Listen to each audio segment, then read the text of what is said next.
Goed, ek dink ons sien allemaal uit na hierdie laaste referaat.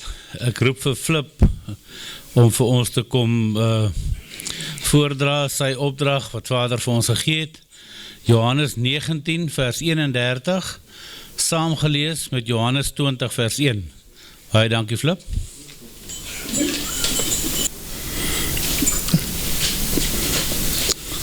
Goeiedag feestgenote en volksgenote.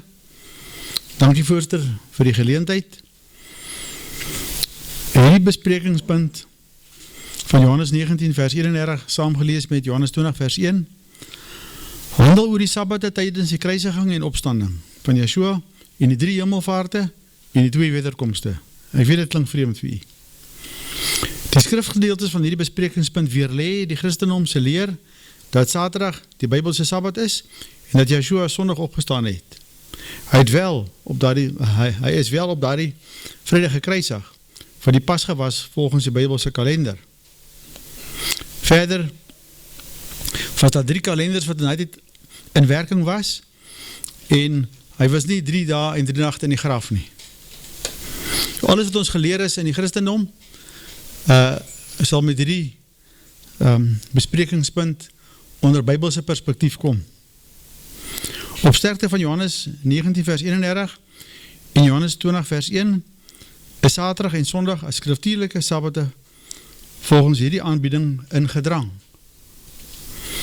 Daar was 3 kalenders en leidend, daar was destyds 3 kalenders in gebruik wat in aanmerking geneem moet word, naamlik die Romeine se Juliaanse kalender, die Herodiaanse kalender wat in aanpassing van die Juliaanse kalender was en die Bybelse Genesis en Exodus kalender.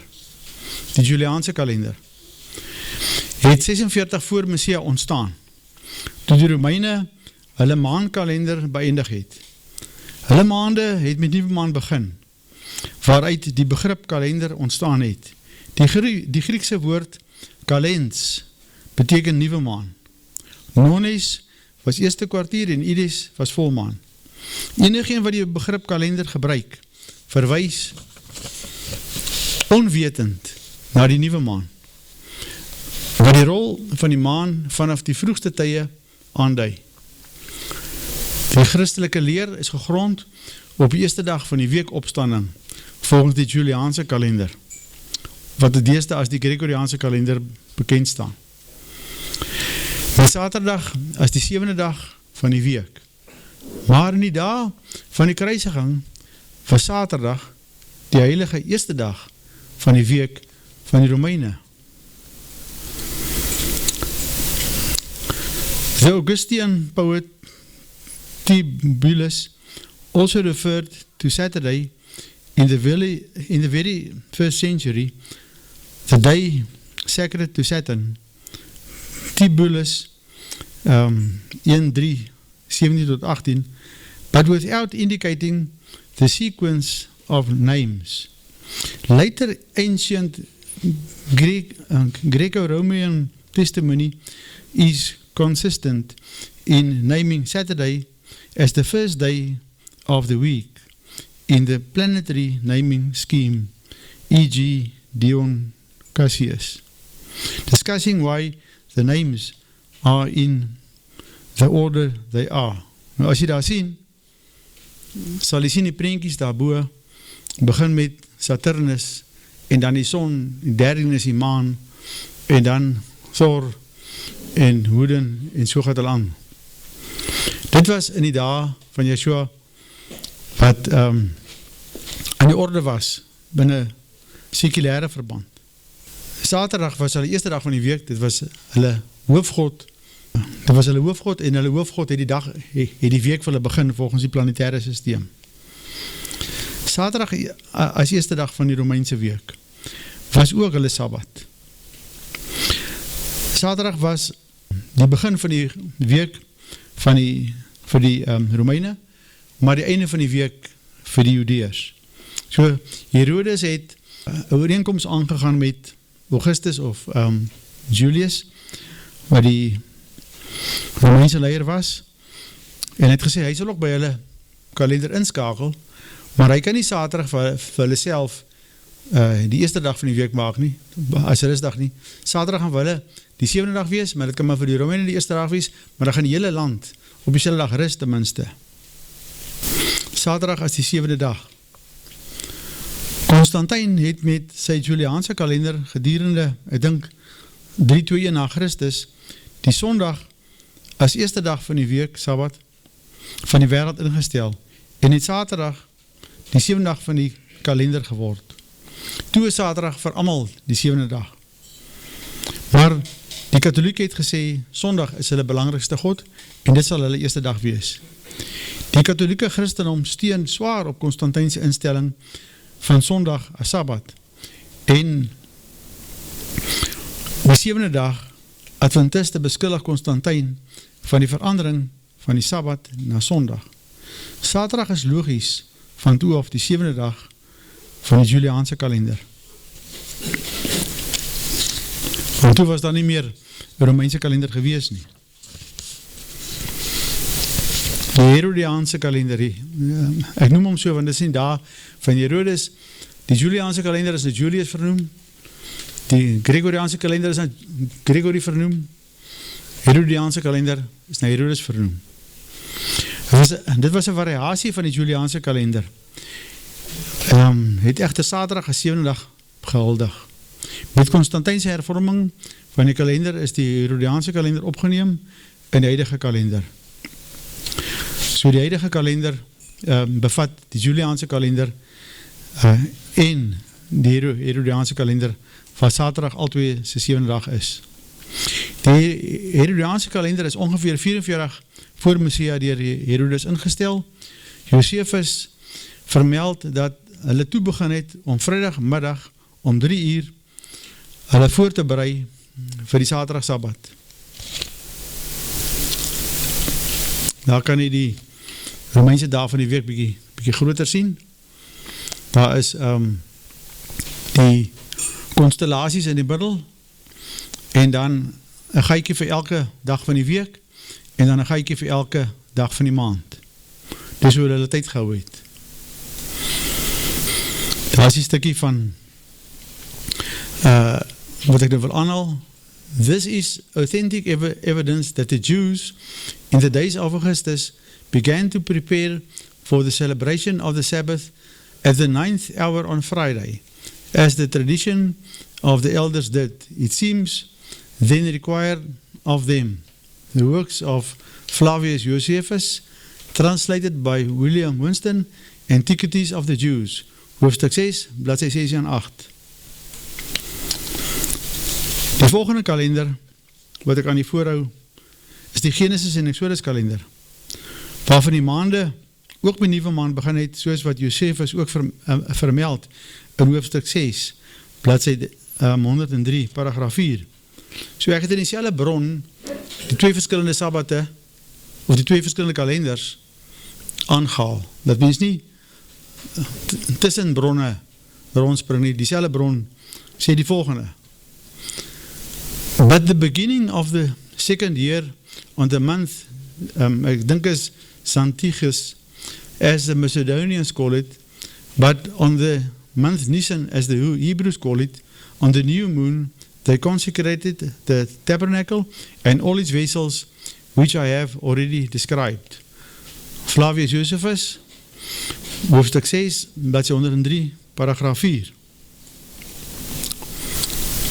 Ons is nog by die Genesis en Exodus kalender. Die week van die kruisiging se Saterdag het saamgeval met die eerste dag van die week van die ongesiede brode. Soos jy daar sal sien, in die middel is daar 'n 14 met wat geel is en 'n 15 wat bruin is. Daai 15 is die Saterdag as jy onder hom sien, of jy nie hoe duidelik is hy daar nie.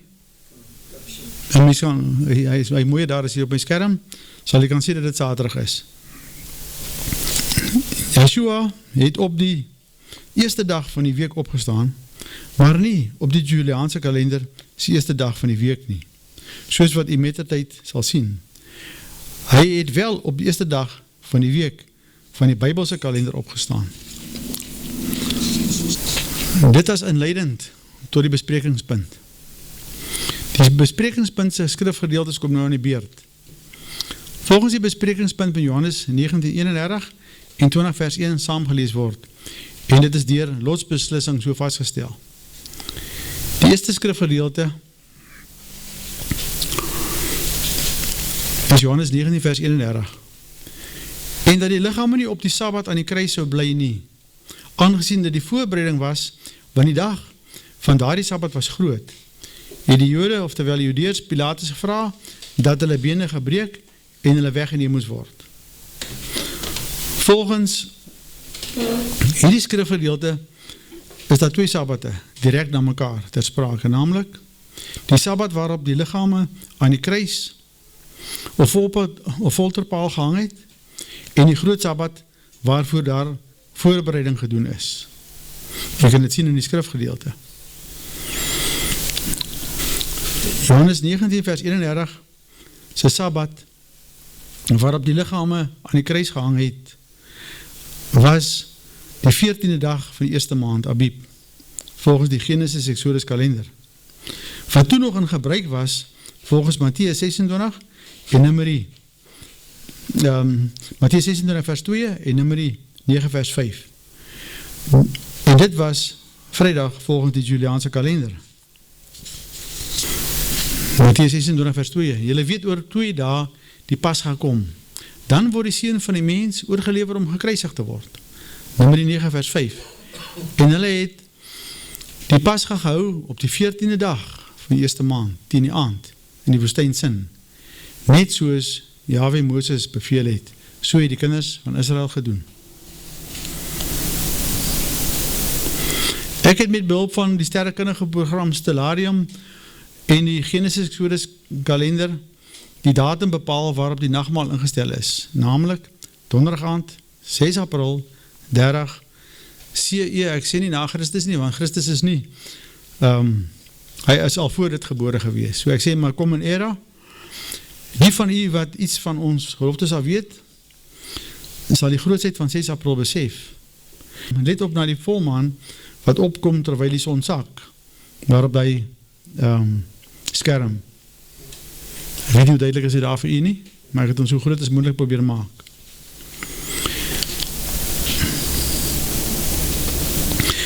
Die 14de Abib is onteenseglik die 7de dag van die week, Sabbat, waarop die liggame aan die kruis of folterpaal gehang het.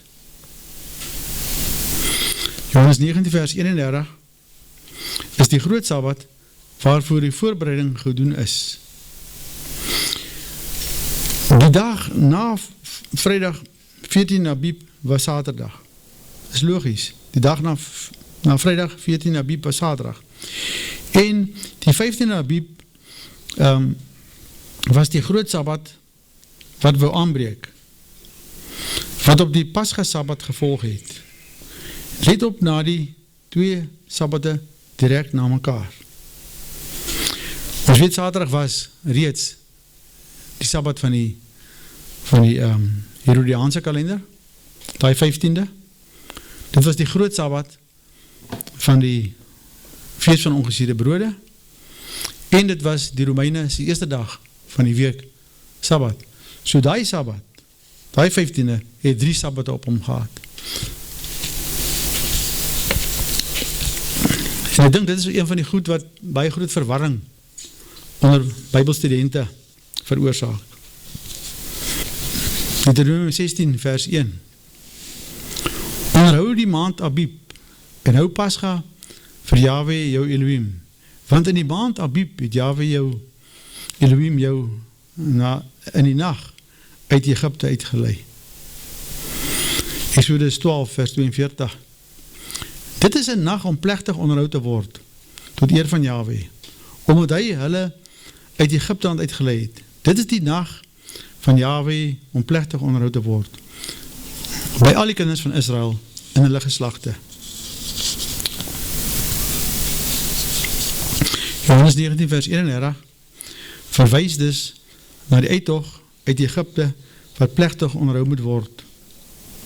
Die datum daarvan is die 15 Abib en dit is die eerste dag van die week Sabbat en volg op die 14de Abib, wat boonop 'n veelvoet van 7 is, wat ook 'n volvaardige 7-dag Sabbat maak en is. Die 21ste Abib is die 7de dag van die fees van ongesiede brode, en ook die 7de dag Sabbat, en ook 'n veelvoet van 7, wat onteenseglik die Bybelse Sabbate onderskei van Saterdag, wat die Sabbat van die Jode of die Judeërs was, volgens die Herodiaanse kalender, waarteen Yeshua gekant was, volgens die brief van Pilatus aan Tiberius. For while I, my Lord, according to the commandment of thy clemency, was discharging the duties of my government, which is one of the cities of the east, Jerusalem by name, in which is built the temple of the Jewish nation.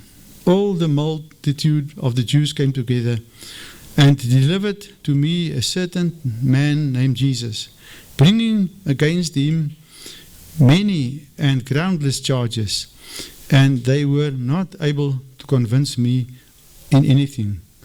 And one hearsay of theirs against him was that he said that the Sabbath was not the right rest.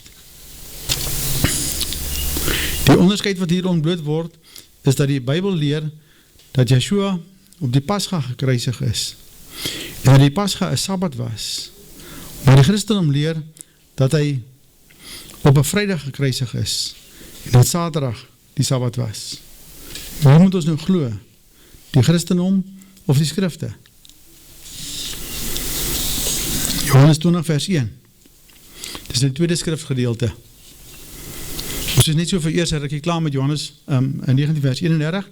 Kom ons kyk wat sê Johannes 20 vers 1. En op die eerste dag van die week kom Maria Magdalena vroeg, terwyl dit nog donker was by die graf, en sien dat die steen van die graf weggerol was, of weggeneem was.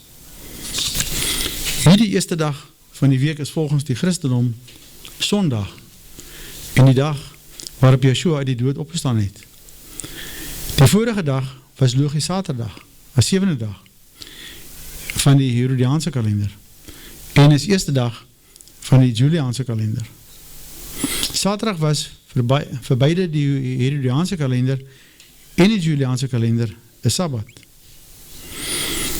Volgens die Genesis en Exodus kalender was die eerste dag van die week van Johannes 20 vers 1 die groot Sabbat van Johannes 19 vers 31, waar tydens daar voorbereiding getref is, terwyl die liggame aan die kruis gehang het. Die Pascha datum waarop die kruisiging plaasgevind het, en waarop voorbereiding getref is vir die groot Sabbat, was 14 Abib, en die datum van die groot Sabbat was 15 Abib, soos wat ek gelees het uit die twee skrifgedeeltes. 15 Abib is die eerste dag van die week van ongesiede brode, soos wat jy daar op die uiteensetting kan sien. Die lang breinstreepie daar, van die 15e tot die 21ste toe. Nummer 28 vers 16. En in die eerste maand, op die 14e dag van die maand, is die Pascha van Yahweh. En op die 15e dag van die maand, is dit fees, 7 dae lang moet ongesiede brode geëet word. Op die eerste dag, moet daar vir julle heilige samenkomst wees. Geen beroepswerk mag julle doen nie. Nummer 28 vers 25. En op die 7de dag, die 21ste, moet daar vir julle heilige samenkomst wees. Geen beroepswerk mag julle doen nie. Ons weet reeds dat die 14de Abib waarop die liggame aan die kruis gehang het, volgens Johannes 19 vers 31, 'n Sabbat was en 'n veelvoet van 7 is. Volgens vers 18 hierbo is die 15de Abib 'n heilige samenkomst waarop geen beroepswerk gedoen mag word nie. En is die 21ste Abib die 7de dag van die fees en ook heilige 4 dag of samenkomst waarop geen beroepswerk gedoen mag word nie. Die 14de dag is die 7-dag Sabbat en so ook die 21ste en die 15de is die eerste dag van die week Sabbat. So die 15de was vir die Israel kalender of die Genesis Exodus kalender 'n eerste dag Sabbat. Dit was ook vir die Romeine 'n eerste dag Sabbat. Maar dit was vir die Herodiane, die Jode, 'n 7de dag Sabbat. Dit is duidelik dat die 14de Abib die Sabbat is waarop die liggame aan die kruis gehang het en waarop daar voorbereiding gedoen is vir die groot Sabbat van die volgende dag. Die 15de Abib was die eerste dag van die week Sabbat en die groot Sabbat wat wou aanbreek. Volgens die Bybelkalender was die 15de Abib die dag waarop die Exodus plaasgevind het. Dit kom daarop neer dat Yeshua op die 14de Abib, die Pascha, wat die 7de dag Sabbat was, die nagmaal ingestel het, verhoor is, gekruisig oftewel gefolter is en begrawe is.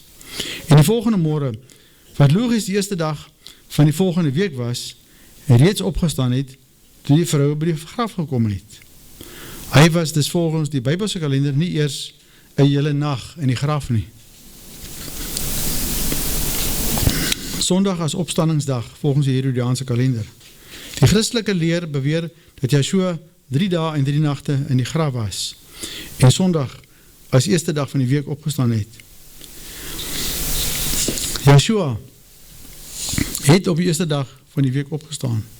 Daar is echter 2 dae gedurende die kruisiging wat as eerste dag van die week geldig is, naamlik Sondag van die Herodiaanse kalender en die groot Sabbat van die Bybelse kalender.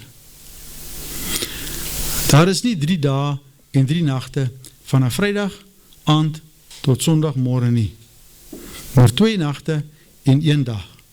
Dit beteken dat die 3 dae en nagte in die graf leer nie aan die skriftuurlike vereistes voldoen nie. Verder staan Sondag nêrens in die skrifte as die eerste dag van die week bekend nie. Sondag kom nie eers in die Hebreëse en Griekse brontekste van die Bybel voor nie. Sondag is die eerste dag van die Herodiaanse kalender. Die begrip Abib kom nie binne die Christelike Juliaanse kalender voor nie. Wat beteken dat die Sabbate en datums van Johannes 19 vers 31 en Johannes 20 vers 1 wat met die kruisiging en opstanding van Yeshua in verband staan, nie geloofwaardig binne die Christelike konteks vertaal is nie en die verwarring veroorsaak wat tans bestaan. Waarom dink u vir ander Paasnaweek en Hemelvaart en Pinkster se Gregoriaanse datums elke jaar? Omdat hulle volgens die Bybelse kalender plaasgevind het en nie vaste Gregoriaanse datums het nie. Die Christendom erken nie die Bybelse kalender wat destyds nog in gebruik was nie. Al wat daarvan oorgebly het, is die eerste volmaan na die maartewening, waar volgens Paasnaweekse datum jaarliks vastgestel word, en Hemelvaart en Pinksterse datums van afgelei word. Paasnaweekse datum kan dus nie sonder die maartewening en die volmaan vastgestel word nie, wat die bewys is dat Yeshua se kruisiging primêr volgens die Bybelse Genesis Exodus kalender plaasgevind het. U ken u eie geboortedatum en troudatum ensovoorts, maar u ken nie Goeie Vrydag en Hemelvaart en Pinksterse datums nie, want hulle verander elke jaar, omdat daardie datums van 'n ander kalender spreek, waarvan min mense kennis dra. Sondag is dus nie die eerste dag van die week waarop Yeshua opgestaan het nie, en hy was nie 3 dae en 3 nagte in die graf nie, maar minder as 1 nag, soos wat ek later sal verduidelik. Die groot Sabbat as opstandingsdag van die Genesis en Exodus kalender is die volgende onderwerp. Volgens die Genesis en Exodus kalender was die eerste dag van die week van Johannes 20 vers 1 toe die vroue by die graf gekom het, die groot Sabbat van Johannes 19 vers 31. Ek hoop ek kry die Johannes 19 vers 31 en een paar versies verder, Johannes 20 vers 1 ook by mekaar.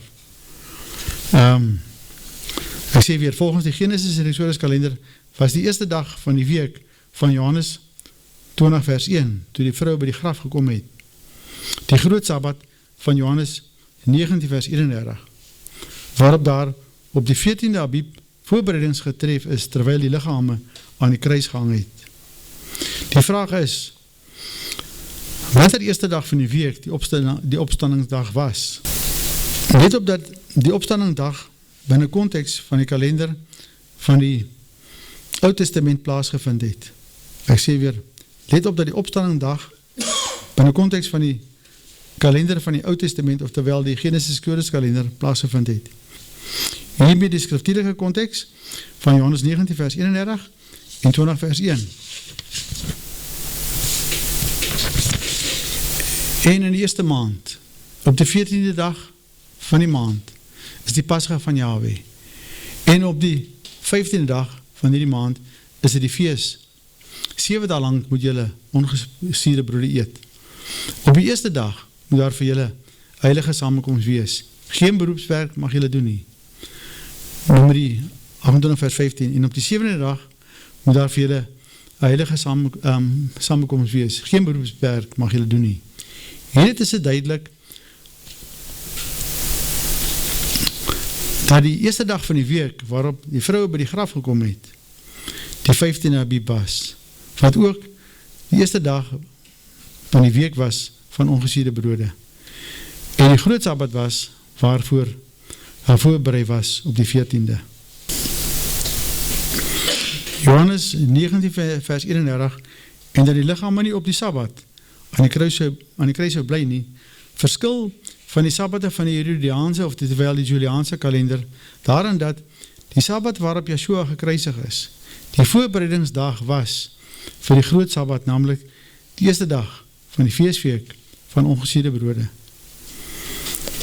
waarvan die datum die 15de Abib is.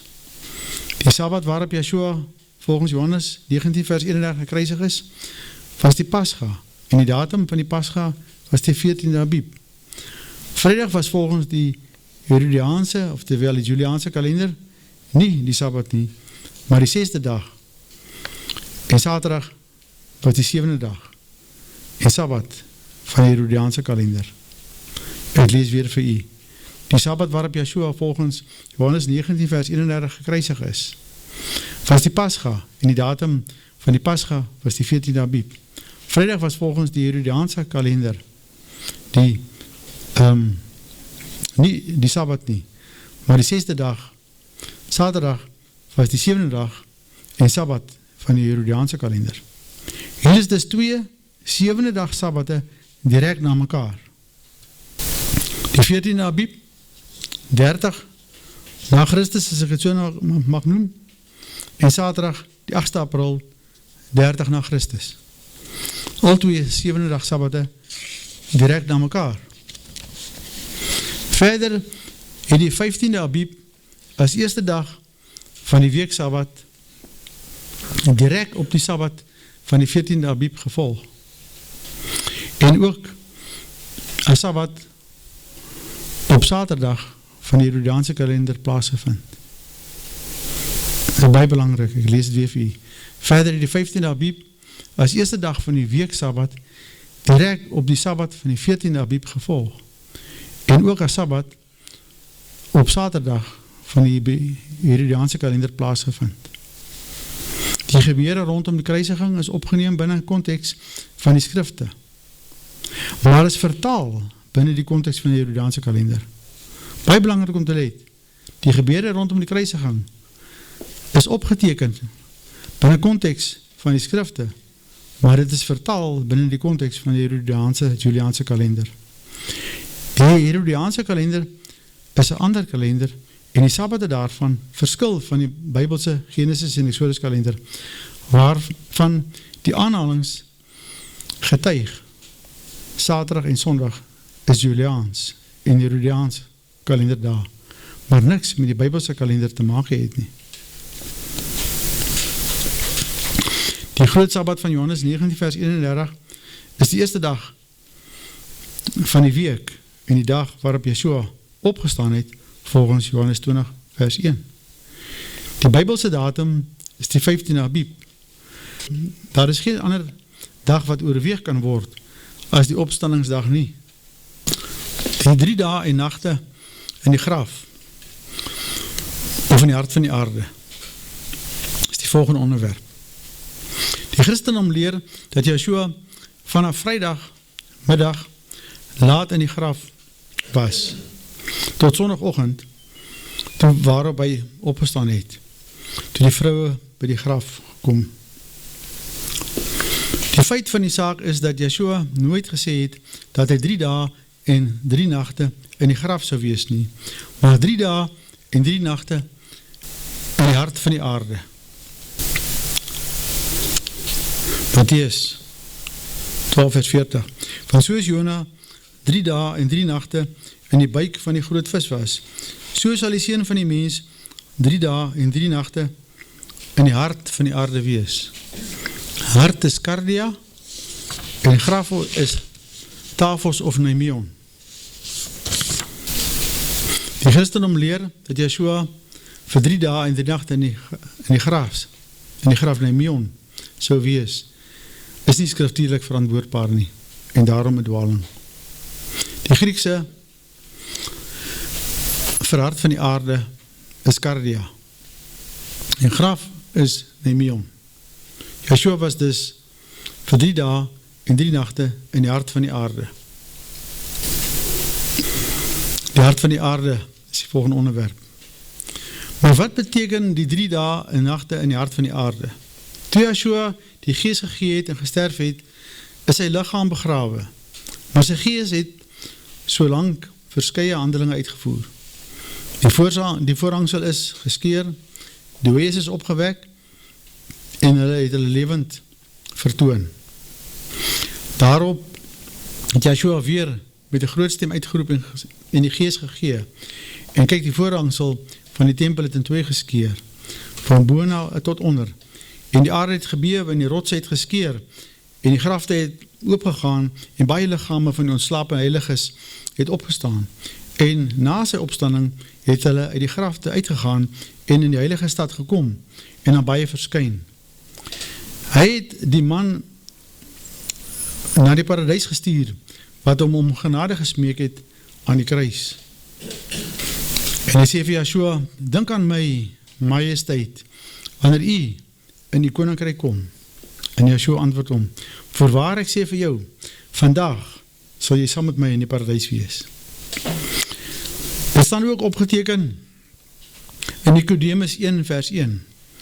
En terwyl hulle die dinge spreek, kom daar 'n ander man, nederig van voorkoms, wat 'n folterpaal op sy skouers dra, en die apartheidsvaders sê vir hom, hy het geneem uit die Deuterokanonieke boeke uit, in die,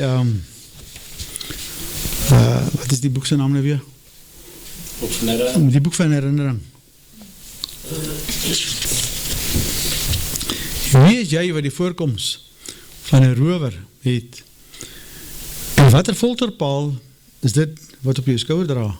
Hy antwoord en sê, soos julle sê, 'n rower en 'n dief op aarde. En daarom het die Judeërs my gevange geneem en aan die dood van die folterpaal oorgegee, saam met ons meester Yeshua, die gesalfde. En toe hy aan die folterpaal hang, het ek die tekens gesien wat daar geskied het, en ek het hom geglo, en tot hom gebid en gesê, meester, wanneer u koning sal wees, vergeet my toch nie. En dadelik het hy aan my gesê, voorwaar, ek sê vir jou, vandag sal jy saam met my in die paradys wees. Derhalwe het ek, terwyl ek my folterpaal dra, na die paradys gegaan. En toe ek by die hoofboodskapper Michael vind, sê ek vir hom, ons meester Yeshua, die gefolterde het my hierheen gestuur. Bring my dus in die poort van Eden. En toe die vlammende swaard die folterpaal sien, het hy vir my oopgemaak, en ek het binne gegaan. Daarop sê die hoofboodskapper vir my, vertoef 'n bietjie, want Adam, die voorvader van die Adamitiese geslag kom met die regverdiges, sodat hulle ook sal binnengaan. En nou dat ek julle sien, het ek gekom om julle te ontmoet. Ons kan na julle boek lees as 'n agtergrond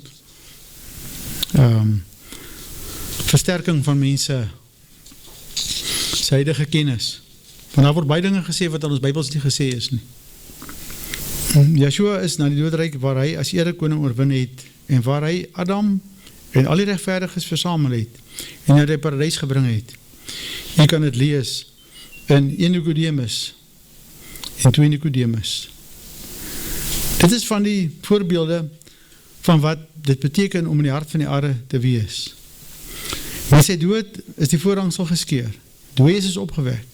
Die rower is na die paradys, waar hy op Adam en die regverdiges moes wag, voor hulle kon binnengaan. Verder sluit Johannes 21 vers 11 tot 14 aan, by die hart van die aarde gebeure, toe die disciples na die hemelvaart vanaf die berg Galilea vis gaan vang het, en Yeshua na die hemelvaart teruggekeer het, en met hulle begin spreek het. En Simon Petrus het in die skei geklim, en die net op die land getrek, vol groot visse, 350 in getal, en alhoewel daar so baie was, het die net nie geskeer nie, en Yeshua sê vir hulle, kom eet, en niemand van die disciples het gewaag, om hom te vraag wie is u nie, omdat hulle wis, dat het Yeshua was, en Yeshua het gekom, om die brood geneem, en dit aan hulle gegee, en so ook die vis. Dit was die derde keer, dat Yeshua aan sy disciples verskyn het, nadat hy uit die dood opgestaan het. Die eerste 2 kere was, by Maria hulle by die graf, en die tweede keer was, toe hulle self toegesluit het. Hiermee die kere, waarna Johannes 21 vers 14 verwys, wat Yeshua aan sy disciples verskyn het na sy opstanding. Die eerste keer was na die middag van die groot Sabbat, namelijk die 15de Abib. Die son was nog nie onder nie. En dit was nog nie aand nie. Die vertaling wek die verkeerde indruk. En toe dit aand was, op daardie eerste dag van die week, en die deure waar die disciples vergader het, uit vrees vir die Jode gesluit was, het Yeshua gekom, en hulle middag gaan staan, en aan hulle gesê, vrede vir julle. En nadat hy dit gesê het, wys hy hulle sy hande en sy. En die disciples was bly, toe hulle majesteit sien. Yeshua sê toe weer vir hulle, vrede vir julle, soos die Vader my gestuur het, stuur ek julle ook. Dit was die eerste keer. Die tweede keer was by die hemelvaart vanaf die berg Mamil by Galilea, waarin Yeshua sy disciples bestel het. Dit is wat op die derde dag plaasgevind het, en waarvan die datum die 17e Abib was. Mattheus 28 vers 16 en Markus 16 vers 7. Die derde keer was die oggend, na die hemelvaart, toe hy bezig was om vis te vang. En die datum was die 18de Abib. Hy het in sy hart van die aarde tydperk aan Maria verskyn by die graf, waar sy nie aan hom mocht raak nie, aangezien hy nog nie opgevaar het nie. Johannes 20 vers 17. En in vers 19 het hy voorstel onder van daardie eerste dag deur die geslote deure in die midde van die 11 disciples gaan staan en hom aan hulle vertoon, waarna hulle hom kon aanraak, volgens Lukas 24 vers 39. Dit is wat met die hart van die aarde bedoel word, waarin hy eers in sy gees opgetree het en na sy opstanding ook in sy vlees. Hy kon homself vertoon aan wie hy wou en wanneer hy wou. Hy het hom ook aan sy Vader vertoon op daardie eerste dag van die week. In sy hart van die aarde hoedanigheid het hy opgevaar en teruggekom. En ook op die derde dag opgevaar vanaf die berg by Galilea en teruggekom. En op die vierde dag by sy disciples aangesluit. Op die derde dag, tel ek nou van die 15de af, die derde dag het hy ons opgestaan uit die dood. En op die vierde dag het hy aangesluit by sy disciples en vir 40 dae saam met hulle vertoef, tot en met sy tweede sigbare hemelvaart vanaf die Olijfberg, soos wat in Handelinge beskryf is. Daar is nog baie voorbeelde oor wat met die hart van die aarde bedoel word. Maar ek volstaan eers hiermee en ek gaan nou met die 3 hemelvaarte aan die verduidelik. Die 3 hemelvaarte. Die eerste en onsigbare hemelvaart is die een nadat Maria vir Yeshua wil aanraak, kort na sy opstanding op die 15de dag. Johannes 20 vers 17, Yeshua sê vir haar, raak my nie aan nie, want ek het nog nie opgevaar na my vader nie, maar gaan na my broeders en sê vir hulle, ek vaar op na my vader en julle vader, en my Elohim en julle Elohim. Maria Magdalena het aan die disciples gaan vertel, dat sy majesteit gesien het, of Yeshua gesien het, en wat hy vir haar gesê het, en toen het aand was, of eintlik, toen het aand wou word, op daardie eerste dag van die week, en die deure waar die disciples vergader het, uit vrees vir die Jode gesluit was, het Yeshua gekom, en in hulle middag gaan staan, en aan hulle gesê, vrede vir julle. Yeshua het hiermee gesê, hy gaan opvaar, en gauw weer terugkom, en dat hy sy disciples by Galilea sal ontmoet. Sy koms, of terwyl, kom ons noem dit maar een wederkomst, maar dit is eintlik maar sy eerste koms, sy eerste terugkoms, is dus ter sprake, maar nie die wederkomst, wat in Handelinge opgeteken is nie. Handelinge 1 vers 11b, Yeshua wat van julle opgeneem is in die hemel, sal net so kom, soos julle hom na die hemel sien opvaar het.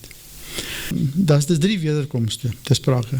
Die een koms of wederkoms op die groot Sabbat, volgens Johannes 20 vers 17, toe die vrouens by die graf was, en die een na sy hemelvaart vanaf die berg by Galilea, en die een waarop ons nog wag, van Handelinge 1 vers 10 tot 11, wat aangekondig is. Dit beteken dat Yeshua tussen sy gesprek met Maria en sy verskyning aan die disciples opgevaar het en teruggekom het. Nog een voorbeeld van wat in die hart van die aarde periode plaasgevind het. Die oggend by die graf mag Maria hom nog nie aangeraak het nie. Maar dieselfde dag voor sononder het hy hom aan sy disciples vertoon en kon hulle hom aanraak.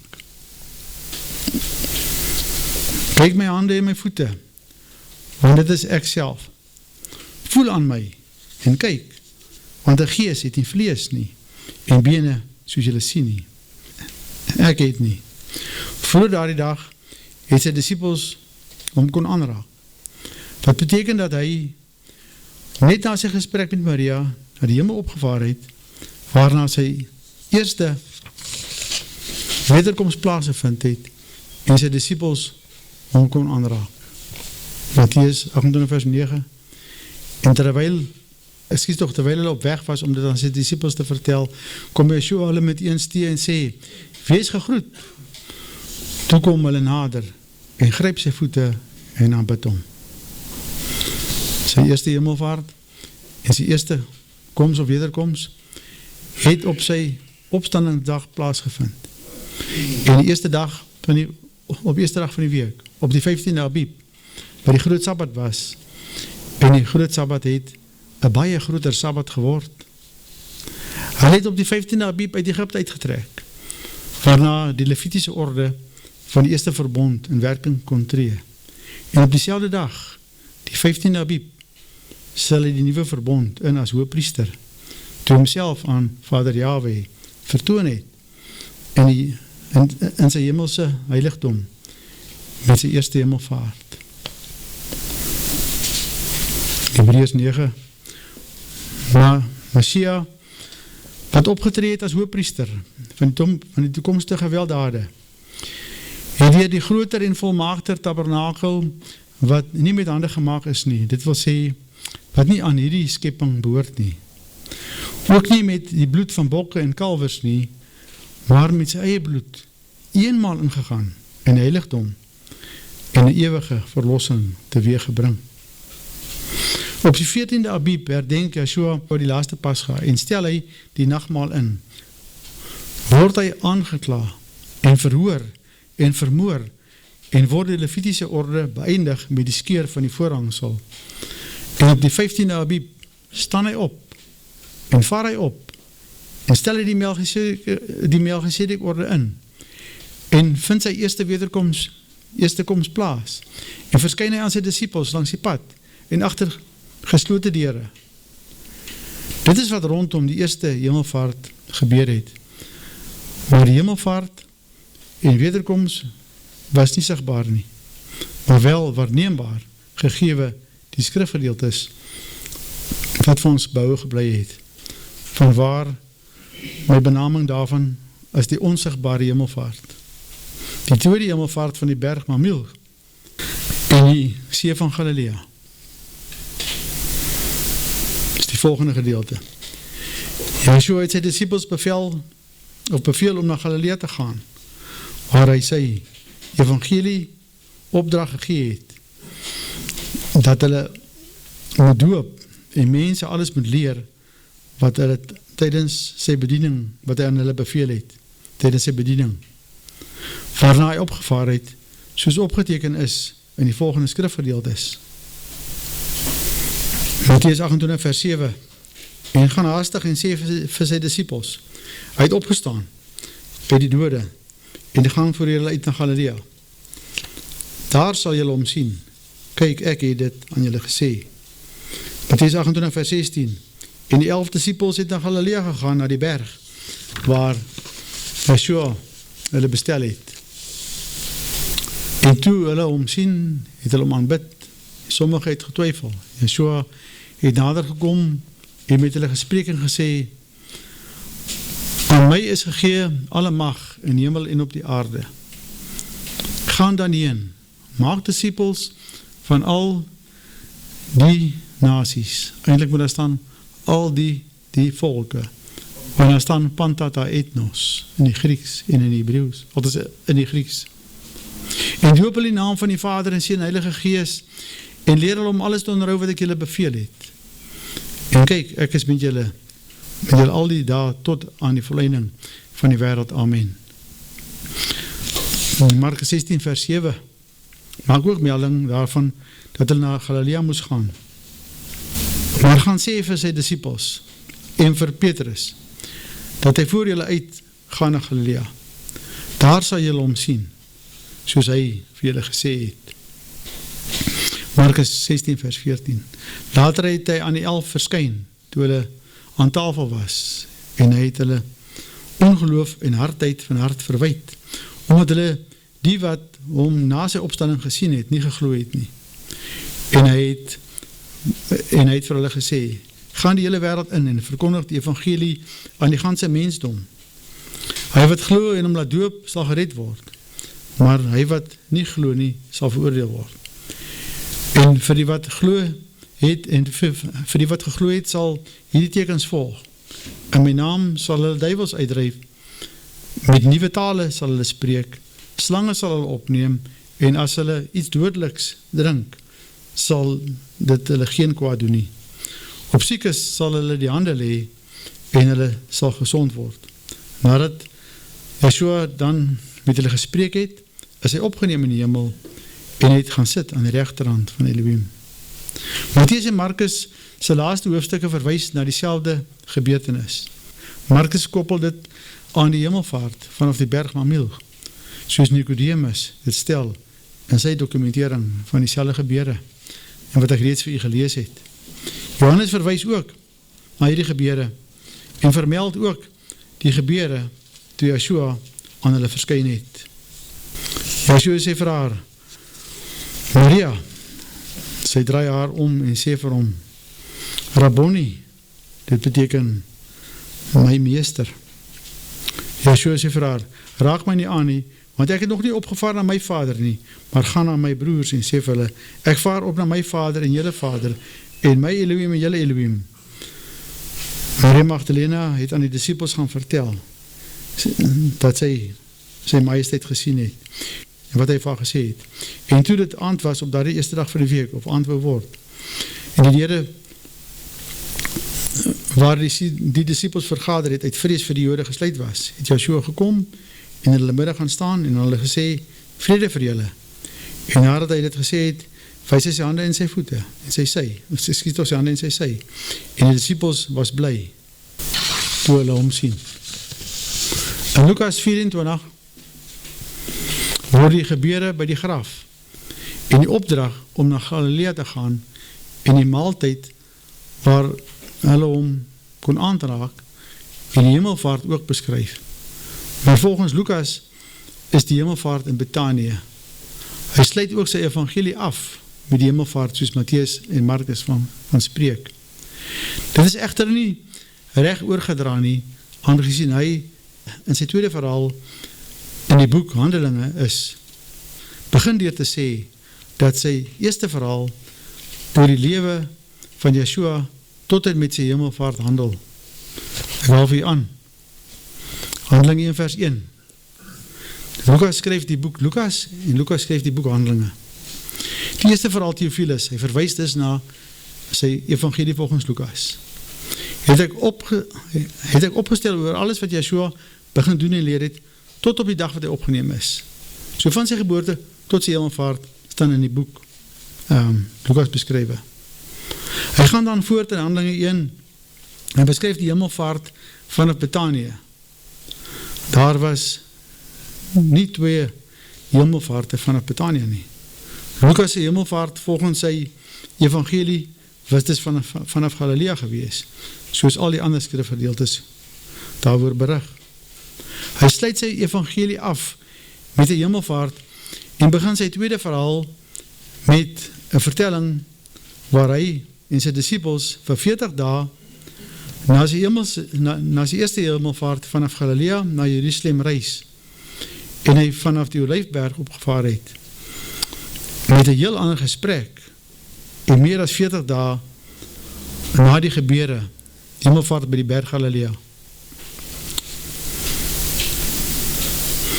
Die eerste verhaal Theophilus het ek opgestel oor alles wat Yeshua begin doen en leer het tot op die dag dat hy opgeneem is. Nadat hy aan die apostels wat uitverkies het, die Heilige Gees bevele gegee het. En aan wie hy ook na sy lyde om lewend vertoon het, deur baie kentekens, terwyl hy gedurende 40 dae aan hulle verskyn het en oor die dinge van die koninkryk van Elohim gespreek het. En toe hy nog met hulle saam was, het hulle bevel gegee om nie van Jerusalem maar weg te gaan nie, maar om te wag op die belofte van die Vader, wat julle het hy gesê van my gehoor het. Want Johannes het wel met water gedoop, maar julle sal met die Heilige Gees gedoop word, nie lang na hierdie dae nie. Die wat by mekaar gekom het, vra hom toe en sê vir hom, Majesteit, gaan u in hierdie tyd die koninkryk van Israel weer oprig. Hy antwoord hulle, dit kom julle nie toe die tyd of die geleentheid te weet, wat die Vader deur sy eie mag bepaal het nie. Maar julle sal krag ontvang, wanneer die Heilige Gees oor julle kom. En julle sal my getuienis wees in Jerusalem, sowel as in die hele Judea en Samaria, en tot in die uiterstes van die aarde. En nadat hy dit gesê het, is hy opgeneem, terwyl hulle dit sien, en in 'n wolk het hom voor hulle oë weggeneem. Daar is dus ten minste 40 dae tussen die 2 hemelvaarte. Die hemelvaart by die berg Mamil op die 3de dag, namelijk die 17de Abib, is dit wat in die laaste hoofstuk van Mattheus en Markus en Lukas vertel word. Die hemelvaart by Galilea is dus die 2de hemelvaart, waarna Yeshua sy tweede wederkoms moes plaasvind, om die 40 dae na sy lyde aan die disciples te verskyn, soos Handelinge 1 vers 3 bo na verwys. Na die Galilea hemelvaart het sy disciples besluit om te gaan visvang, soos opgeteken is in Johannes 21. Na hierdie dinge het Yeshua weer aan sy disciples verskyn by die see van Tiberias, ook genoem die see van Galilea, en het so verskyn, daar was by mekaar Simon Petrus en Thomas en Didymus genoem word, en Nathanael en van Kanaan en Galilea, en seun van Zebedeus, en 2 ander en disciples. Simon Petrus sê vir hulle, ek gaan visvang. Hulle sê vir hom, ons gaan saam met jou. En hulle het uitgegaan en dadelik in die skei te geklim, en in daardie nag het hulle niks gevang nie. En toe dit al dag geword het, staan Yeshua op die strand, maar die disciples het nie geweet dat het Yeshua was nie. Yeshua sê vir hulle, my kinders, het julle iets om te eet? Hy antwoord hulle, nee. Hulle antwoord hom, nee. En hy sê vir hulle, gooi die net aan die rechterkant van die skei in. Julle sal iets kry. Hulle het toe gegooi, en die menigte van die visse was nie meer in staat om het in te trek nie. Daarop sê die disciples, die een vir wie Yeshua liefgehad het, aan Petrus, dit is sy majesteit. En toe Simon Petrus hoor dat het Yeshua was, gord hy sy boekleed aan, want hy was naak, en werp hom in die see. By die ander disciples het men die skeikie gekom, en die net met die visse gesleep, want hulle was nie ver van die land nie, omtrent maar 200 el. En toe hulle geland het, sien hulle 'n kool vuur op die grond, en vis daarop lê, en brood. Yeshua sê vir hulle, bring van die visse wat julle nou gevang het. Simon Petrus het in die skei geklim, en die net op die land uitgetrek, vol groot visse, 153 in getal, en alhoewel so baie was hy die net nie geskeur nie. Yeshua sê vir hulle, kom eet, en neem. En niemand van die disciples het gewaag om hom te vra wie is u nie, omdat hulle wis dat het hulle majesteit was. En Yeshua het gekom en die brood geneem en dit aan hulle gegee, en ook die vis. Dit was die 3de keer dat Yeshua aan sy disciples verskyn het, nadat hy opgestaan uit die dode. Dit sê dan ook by Micha sy opening van die brood en vis, dat hy daar by die see van Galilea bedien het. Dit was nie aan die groot skade gewees hier nie, maar net aan sy disciples na sy hemelvaart. Toe die hemelvaart van Galilea plaasgevind het, was hulle na 3 jaar as volgelinge deur hom verlaat, en het hulle vis gaan vang, waar hulle oorspronklik gewerf is as disciples, en was verbaas om hom die volgende oggend op die strand te sien. Vir 3 jaar het hulle altyd geweet waar hy was, maar na sy hemelvaart het hulle hom nie op die aarde verwag nie. Sy tweede wederkoms het dus gedurende die nacht van die 18de Abib plaasgevind, waarna die 40 dae van Handelinge 1 in werking getree het, waarby Handelinge 13 vers 31 aansluit. En gedurende baie dae het hy verskyn aan die wat saam met hom opgegaan het van Galilea na Jerusalem, en hulle is sy getuienis by die volk. Nou kan jy begryp waarom meeste Engelse vertalings melding maak van die 2 hemelvaarte. Die een op die eerste dag van die week 15 Abib in Jerusalem, en die een op die 17de Abib by Galilea. He is not here, but is risen. Remember how he spake unto you when he was yet in Galilee, saying, the Son of Man must be delivered into the hands of sinful men to be crucified, and the 3rd day rise again. Hiermee die Griekse weergawe vir die van u wat seker wil maak wat ek sê. Daar kan jy heel ondersien, 3rd day rise again. Hy kon toch nie 2 keer opgestaan het uit die dood nie, maar hy het ten minste 2 keer opgevaar. Die 3de hemelvaart. Na sy 2de hemelvaart op die 17de Abib en sy 2de wederkoms op die 18de Abib, het hy vis gaan vang. Van sy disciples saam met hom vir 40 dae gewees, vanaf Galilea tot Jerusalem, waar hy opgevaar het, soos Handelinge 1 vers, soos Handelinge 1 en Handelinge 13 van vertel. Dit is ook hoekom die Christendom 40 dae tel, van opstandingsdag tot hemelvaart. Vir die van u wat nog hieroor twyfel, kan u let op die aand, of althans op die aard van die gesprekke, tydens die verskillende hemelvaarte. Die eerste een was in Jerusalem, op die 15de Abib, en het gehandel oor die disciples, wat hom by die berg Galilea moes ontmoet. Die tweede was op die 17de Abib, by Galilea, en het gehandel oor die evangelie van die nasies en die doop, of van die volke. Die derde een was, bietjie meer as 40 dae later by die Olijfberg, en het gehandel oor die koninkryk van die hemele, en dat hulle in Jerusalem moes wag, op die uitstorting van die Heilige Gees, wat 2 weke later, op Pinksterdag gebeur het. Hiermee, en ek sluit af, hiermee is Johannes 19 vers 31, sy betekenis van die liggame, wat op die Sabbat aan die kruis was, en voorbereidings getref is vir die groot Sabbat, aan die verduidelik. Verder is die eerste dag van die week, van Johannes 20 vers 1, waarop die vrou by die graf gekom het, ook aan die verduidelik, en dat dit nie verband hou met Sondag nie. Verspreidend uit die skrifgedeeltes is die 3 hemelvaarte en die 2 wederkomste aan die verduidelik. En wag ons angstig op Yeshua sy 3de wederkoms. Verder is die verskil tussen die Bybelse Sabbate en die wêreldse Sabbate aan die verduidelik. En die kruisiging op die Sabbat van die 14de Abib, wat Vrydag was, en die opstanding op die eerste dag van die week, wat Saterdag die 15de Abib was.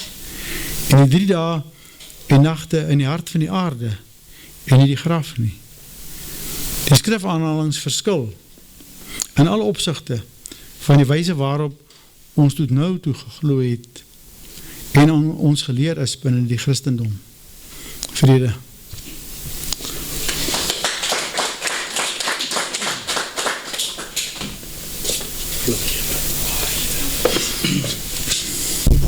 Ons kan maar net eindelijk verstom staan as ons sien wat jy alles vir ons gebring het. Is daar iemand wat iets vir Flip wil vra of sê, Konrad?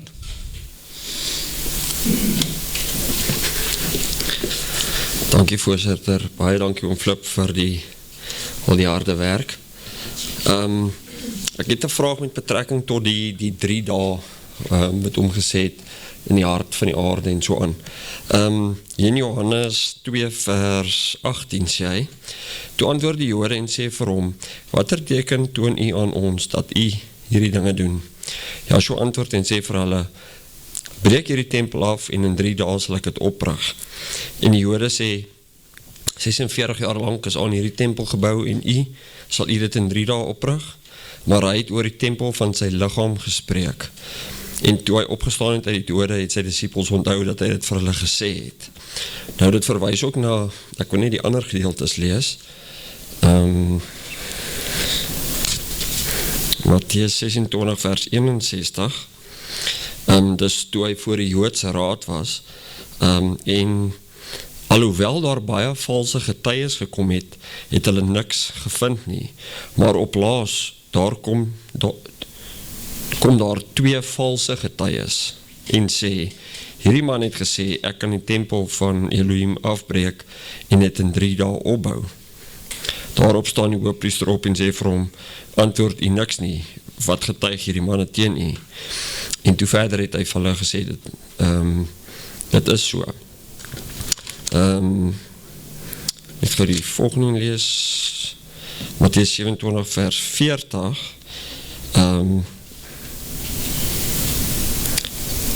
Volgens vers 39, en die verbygangers het hom gesmaak, terwyl hulle hul hoofde skud en sê, u wat die tempel afbreek en in 3 dae opbou, red u self, as u die seun van Elohim is, kom af van die kruis.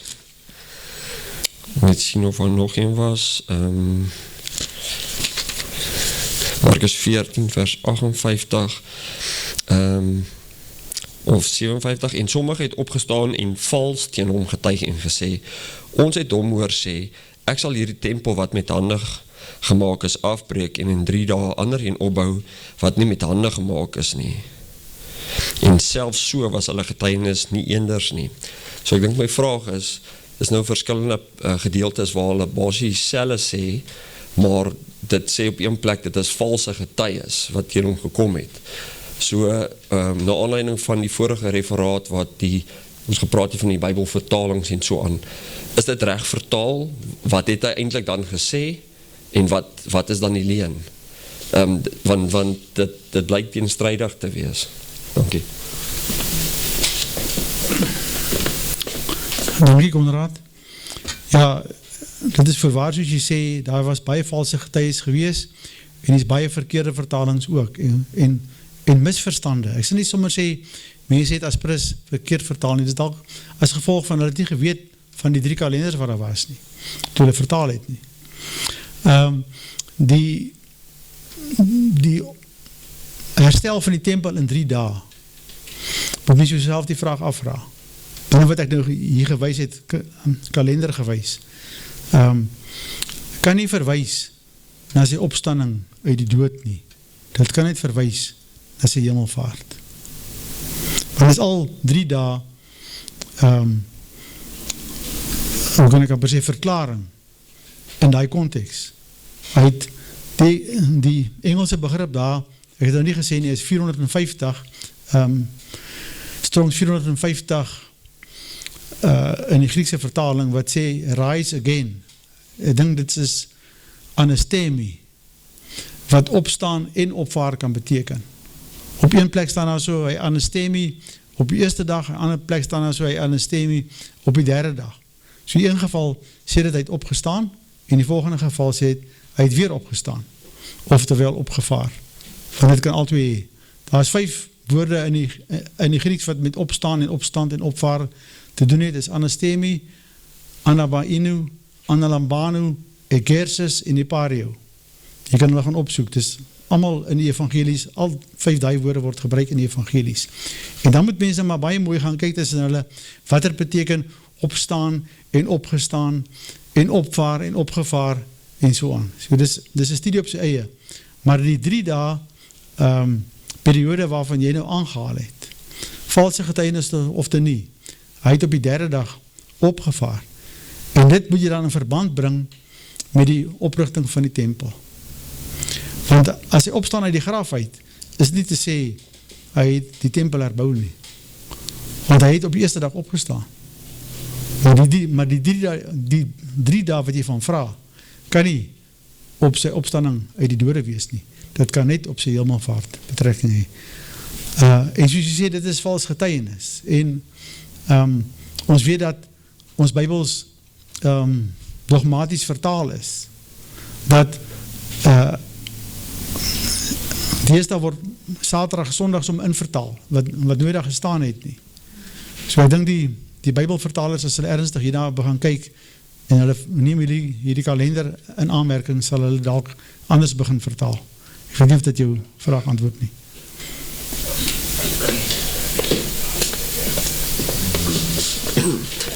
Dankie, ek net ook vergeet om te vraag, die 3 dae wat hy sê, tempel kan bou, kan het nie dalk symbolies verwys na die 3000 jaar, 2000 jaar van dat hy terugkom en die 1000 jaar van vrede voordat sy tempel ten volle weet, want ons is deel van die huis, is maar net so, ook hoe ek het gedink het, dit dalk kan voorkom.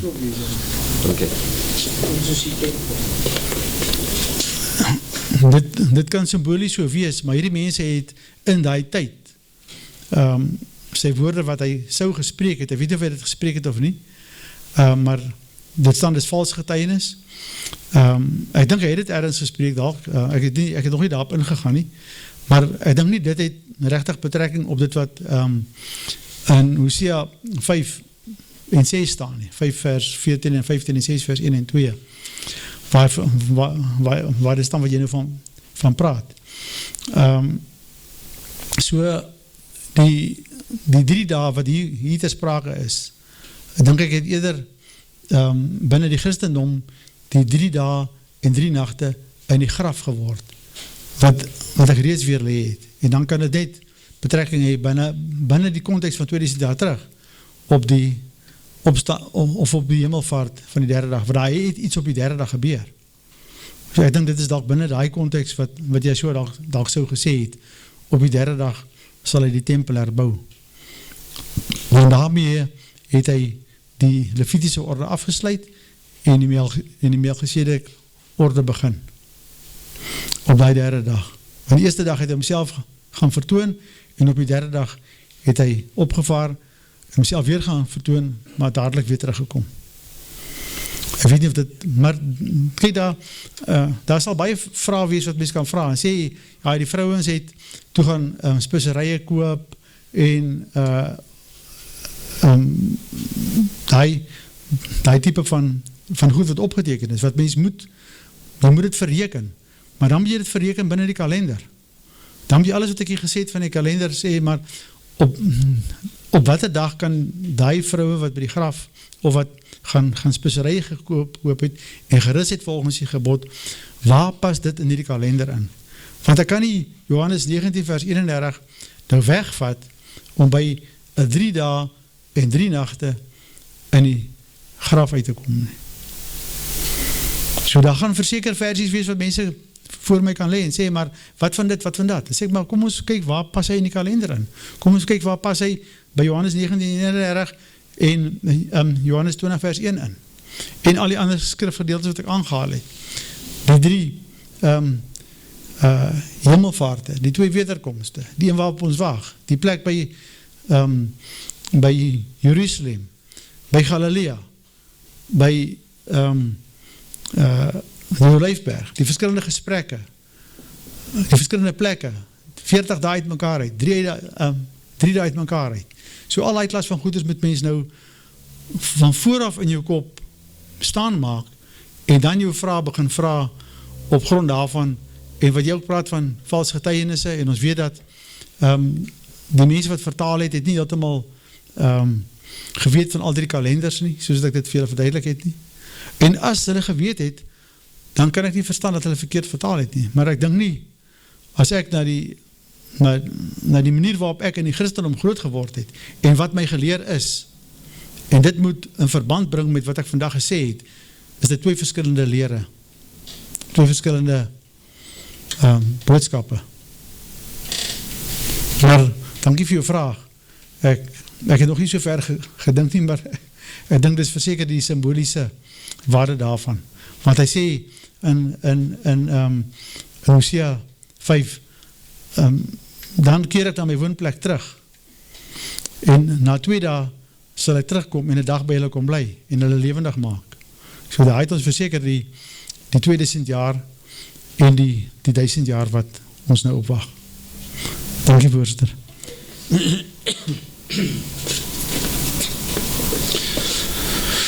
Wat net nou by my opgekom het, toe jy nou Konrad die vraag gevra het, toe, dis mos nou nie te sê, die 3 dae herstel moet nie wees die opstanding nie. Na 3 dae is hy opgevaar, so toe is hy geherstel, en toe is die tempel weer geherstel en opgerig, toe hy by sy vader gekom het, na 3 dae wat hy toe opgerig is. Kan een mens so vertolk? Ja, oké. Ik denk dat het allemaal samen. Oké.